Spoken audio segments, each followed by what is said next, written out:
1990 में आए लालू प्रसाद यादव, उन्होंने सामाजिक न्याय की राजनीति को नया रूप दिया। उन्होंने कहा, सत्ता केवल ऊंचे तबकों के लिए नहीं बल्कि गरीबों और पिछड़ों को भी है।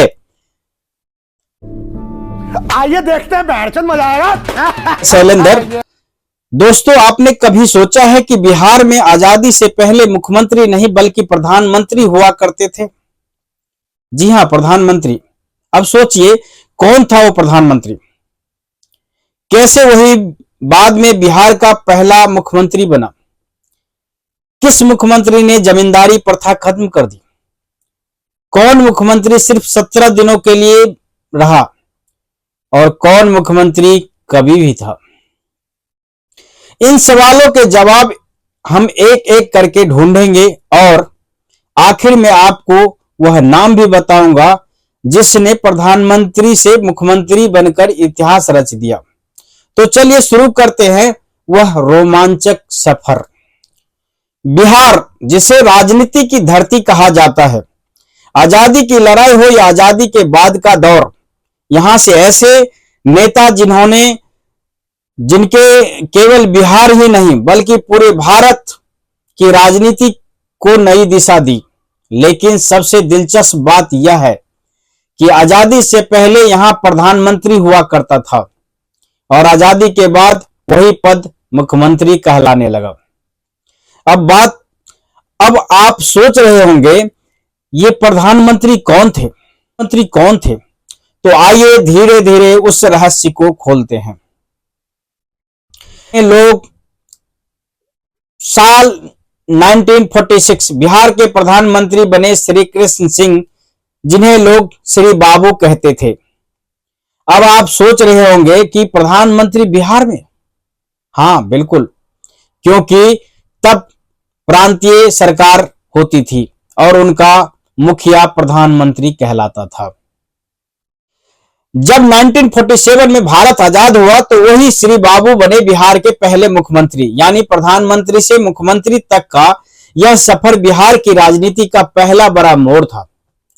उनके कामों की बात करें तो उन्होंने जमींदारी प्रथा समाप्त कर दी। सोचिए, पहले किसान जमींदार के जमीन पर मजदूरी करते थे, लेकिन श्री बाबू के फैसले ने उन्हें मालिक बना दिया। यह इतिहास का सबसे बड़ा बदलाव था। उनके समय में बना राजेंद्र सेतु, जिसने उत्तर और दक्षिण बिहार को जोड़ दिया। और हां, वे विद्वान थे। उनके पास 17,000 से ज्यादा किताबें का संग्रह था, इसलिए लोग उन्हें बिहार केसरी कहते थे। अब जरा सोचिए, कोई मुख्यमंत्री सिर्फ 17 दिन तक रहे। जी हां, ये थे दीप नारायण सिंह। कम समय लेकिन यादगार योगदान। वे स्वतंत्रता सेनानी रहे थे और संविधान सभा में भी सक्रिय भूमिका निभाई थी। उनका छोटा कार्यकाल दिखाता था कि राजनीति केवल कुर्सी की अवधि से नहीं बल्कि संघर्ष की ताकत से जानी जाती है। अब आते हैं विवेकानंद झा पर।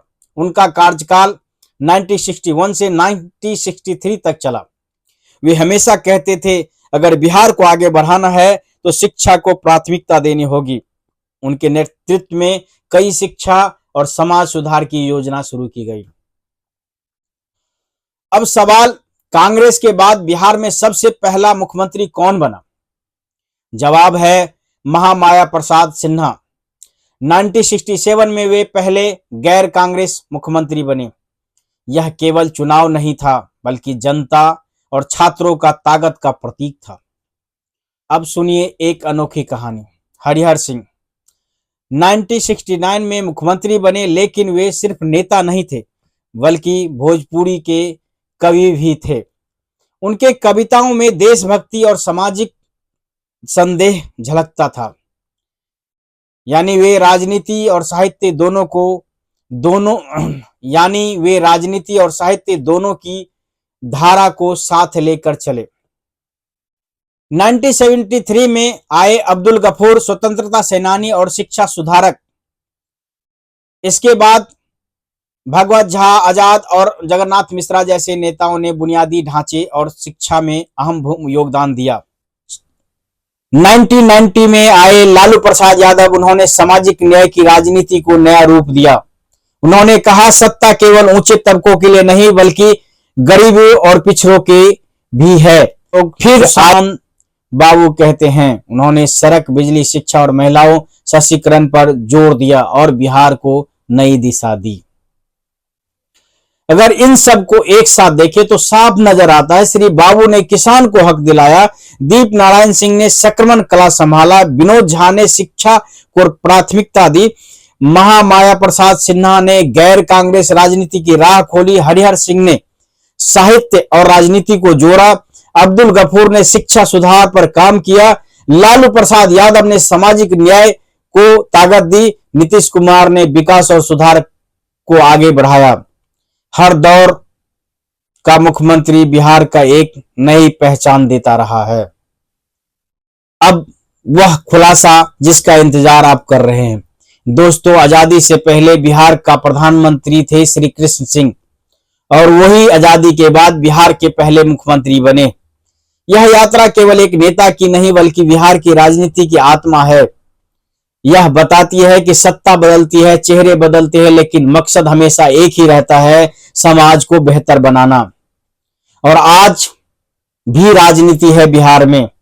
हमें राजनीति में अच्छे उम्मीदवार चुनना है, हमें अच्छे मुख्यमंत्री चुनना है। तो दोस्तों, अगर ये वीडियो आपको अच्छा लगे हो तो लाइक कीजिए, शेयर कीजिए, कमेंट कीजिए और बताइए आपको सबसे प्रेरणादायक मुख्यमंत्री कौन लगे। नमस्कार दोस्तों।